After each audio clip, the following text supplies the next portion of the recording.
महाराष्ट्रातील number 1 TV channel आवाज TV, आवाज आपल्या सर्वांचा।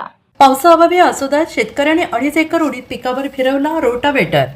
पावसाने दडी मारल्याने आसोदा येथील शेतकरी संकटात सापडलेला आहे आणि पिकाच्या वाढीच्या काळात पावसाने पाठ फिरवल्याने उडीद पिकाचं मोठं नुकसान होण्याची शक्यता निर्माण झाली। त्यामुळे चिंताग्रस्त शेतकरी दत्तू चौधरी यांनी आपल्या 2.5 एकर क्षेत्रातील उडीद पिकावर रोटावेटर फिरवला आहे।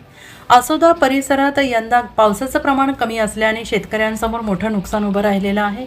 उडीद पिकाच्या वाढीसाठी आवश्यक असलेल्या पावसाअभावी पीक सुकण्याच्या मार्गावर असून उत्पादनातून लागवडीचा खर्च निघणार नसल्याची परिस्थिती निर्माण झाली। पिकावर खर्च करूनही अपेक्षित उत्पादन मिळणार नसल्याने दत्तू चौधरी यांनी अखेर उभ्या उडीद पिकावर रोटावेटर फिरवण्याचा निर्णय घेतला। 2.5 एकर क्षेत्रातील पीक नष्ट करताना शेतकऱ्याच्या डोळ्यांसमोर झालेला खर्च आणि मेहनत वाया गेल्याने बळीराजा हवालदिल झालेला आहे।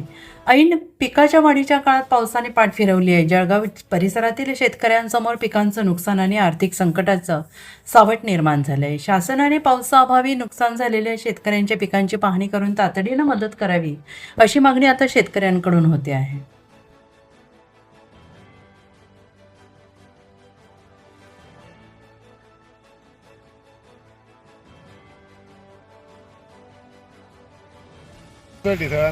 जुन्या पथकच लागलेले आणि ती तेवढी उन्हाने आता अजून काटणं तयार करणं। किती शेंगा दिले आता? 5-5 6 शेंगा फक्त दिले, काय होणार आणि दिले मग संपूर्ण रोटर का? हा किती एकर आहे आता हे? 2.5 एकर आहे।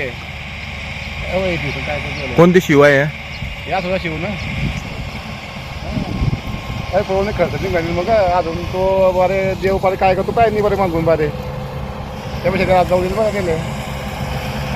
साधारण किती खर्च आला आहे? तरी 1,000 रुपये झाले त्याच्यामध्ये। रोजच्या ताज्या घडामोडींसाठी आवाज टीव्हीला सबस्क्राईब करा आणि बेल आयकॉन प्रेस करा।